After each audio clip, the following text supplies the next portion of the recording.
So the title of our message today is Your Most Formidable Adversary. You know, if I ask you, who is your most formidable adversary? Or yung pinakamabigat mong kalaban? Well, to answer that question is pretty hard. It all depends on the context, right? Now, if you're talking about schools, when you're talking about just plain adversity, and you're talking about schools, for us, Lasalites, it's Ateneo. Yeah, no competition. LaSalle wins. No. It's an adversity. So, you win some, you lose some.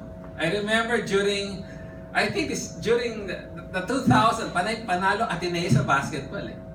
But I think during my time, kami naman lagi panalo. So they're a formidable, worthy opponent. For corporations in the Philippines, it's probably San Miguel Corporation and Metro Pacific. They always compete in biddings, right? Sometimes San Miguel wins, sometimes Metro Pacific wins. Same is true with ABS-CBN. Who's the formidable competitor of ABS-CBN? GMA. GMA 7. In countries, it will be probably Israel and the Arab nations. They're formidable opponents. Well, adversaries. They're adversaries. But when you use the word formidable adversary, the picture change. It's not just plain adversary, meaning Ateneo, LaSalle. Sometimes Ateneo wins, sometimes LaSalle wins. But when you say formidable adversary, and it's really formidable, chances are you lose. It's like, again, in school, I heard Ateneo swim team won 37 medals, right? About 37 medals. And let's say they're competing against Adamson. Adamson won 0. So, for Adamson, they're formidable adversary. If every year they're competing at Ateneo, they know they'll be wiped out. Right? In corporation, it's like BDO, the biggest universal bank in the Philippines, competing with Rural Bank of Tawi-Tawi. Who has probably one bank, one branch, and all the depositors are relatives. And for countries, a formidable opponent for the Philippines is China. I remember a friend of mine who's a general. He was telling me a joke. They met with fellow generals, and his fellow general was assigned to handle the Spratly. And the joke was, the instruction of the president was, any moment that our sovereignty is breached, if the Chinese flew an airplane above our territory or a boat in our waters, the instruction is invade them. How would that happen? It's a formidable adversary. It's not just a plain adversary. Sometimes you win, sometimes you lose. Mark my word, whenever, like now, if the Philippines tries to invade China, what's the chance? That's a formidable adversary. But like, the thing is, this Spratly thing, but recently they built an island right there, and lately commercial flights are landing there, trying to stake their claim. And the thing is, the US doesn't want that. You know, in the 1970s, China could not dare do those things because the US had bases in the Philippines, the Subic and the Clark. But the moment they left, China started exerting.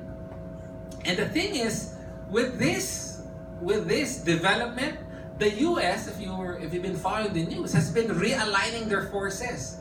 now try to put most of their forces in Asia because they see the threat of China. And last week, right, the Supreme Court ratified and said it's constitutional. The EDCA, something like that, wherein the US now can use 8 of our bases in the Philippines as almost like their bases. And eventually, there will be a flashing point. History says that when a second in power tries to challenge the world power, 80% of the time, it will lead in war. History is not with us on this. And it's sad because if we're in the Philippines and they see us as the basis of the Americans, we will be drawn into that war. And for sure, it will be a bloody war. And history states also that whenever the up-and-coming power challenges the one in power, it leads to war. And majority of the time, it will be the up-and-coming power that will win. So history is on the side of China in this conflict. And you know, when you talk about wars, what comes to mind? It's bloody. It's deadly. I remember during the 80s, in the news, almost every day, is the Iran and Iraq war. And there, about 1 million people died. In the Soviet-Afghanistan war, about 1.6 million people died. Vietnam War, 3.8 million people died. The Napoleon's wars, the wars of Napoleon's, 6 million people. I mean, it sounds like a number, right? But you say 6 million, that's 6 individuals with families, with dreams, with aspirations. World War I, 20 million died. World War II, 80 million died. A lot. Not only are there wars within countries, civil war. When I was researching, civil war is worse. The war that happens within a country, the Russian civil wars, 8 million died. China's civil wars throughout the century, because they had a lot of civil wars. You know how many died? 250 million. Wow, it's like annihilating the Philippines twice over. Inubos. 250 million. And I realized that war is a constant here on earth. It's a reality that we must accept. In the last 3,400 years of recorded history, there were only 268 years that were years of peace. All other years, there's a war. Meaning 8% or 92% of the time that mankind here is on earth, there is a war. Just this last 20th century, which is from 1900 to 2000, more than 1 million people died. 100 million. And they say throughout history, the casualty of war is about 1 billion. That's a lot of life. That's war. And again, we don't feel it so much. 2003, the whole 2003, there were 30 wars ongoing. Last year, I checked the statistics. Last year, there were 66 wars going around the world. That's a lot of wars. Not to mention The gang wars. You know, if you watch YouTube and check this gang wars, it's like real war. Patayan sila doon. And war is very constant. Peace has been very elusive. Today, we'll be looking still at Philippians chapter 1 verse 2, which says, "Grace to you and peace from God our Father and our Lord Jesus Christ." Last week, we looked at the concept of grace. I realized how awesome that concept was. To me, and we just basically scratched the surface.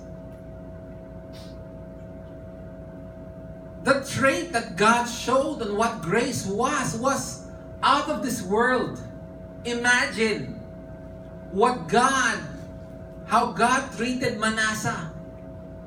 Despite all the atrocities that he did, despite binastos niya si God, despite killing his own children, despite killing Isaiah, despite allowing his people to worship Baal again, what did God do?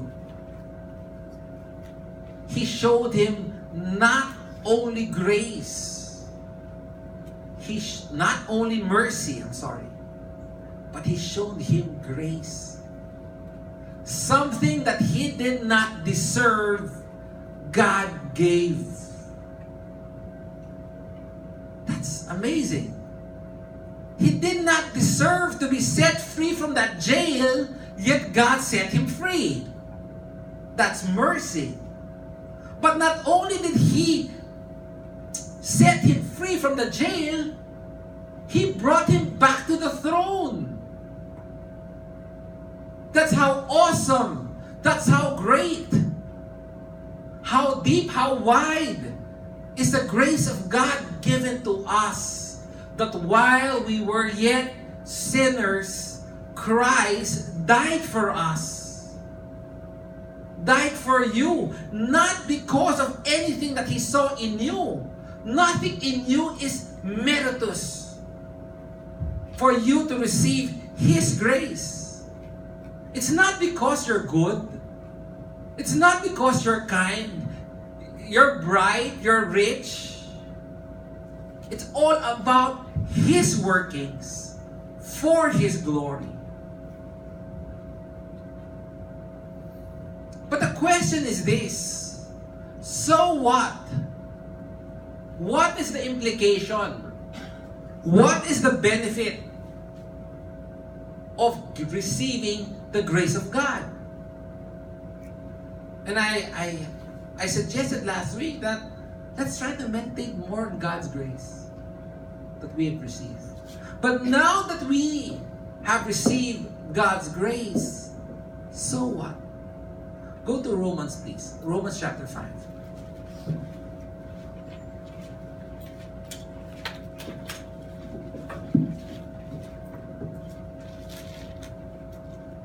Romans chapter 5, verse 1 says, "Therefore, having been justified by faith, we have peace with God through our Lord Jesus Christ." Because we've been justified by grace through faith, the Bible tells us now we have peace. Again, this word does not mean much to us. It's a word.